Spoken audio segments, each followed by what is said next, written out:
রাজবংশী ভাষা একাডেমির চেয়ারম্যান পদে নিযুক্ত হওয়ার পর প্রথম বোর্ড মিটিং করলেন চেয়ারম্যান হরিহর দাস।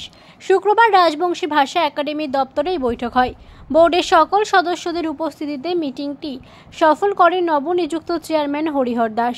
তারপর সাংবাদিকদের মুখোমুখি হয়ে তিনি বলেন, আজকে আমাদের রাজবংশী ভাষা একাডেমির বোর্ড মিটিং অনুষ্ঠিত হলো।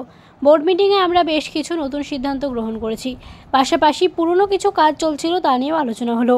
যেমন রাজবংশী ভাষার ডিকশনারির ওপর ওয়ার্কশপ হচ্ছে প্রতিটি মহকুমায়, তার তারিখ ঠিক করলাম এবং কিভাবে এটি সুষ্ঠুভাবে সম্পন্ন করা যায় তারও রূপরেখা তৈরি করলাম।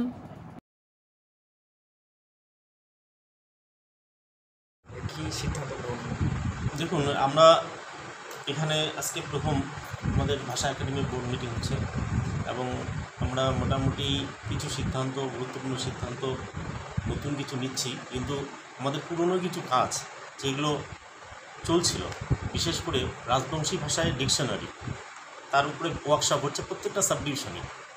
সেই ডেটগুলো আমরা ফাইনালাইজ করলাম এবং পাশাপাশি সেখানে কী করে আমরা সুন্দরভাবে সুষ্ঠুভাবে সেগুলো সম্পন্ন করতে পারি তার রূপরেখা আমরা তৈরি করছি। এছাড়া আমরা পরবর্তীকালে আরও কিছু আমরা আলোচনা সাপেক্ষে নিব, সেগুলো আমরা আপনাদেরকে জানিয়ে দেব।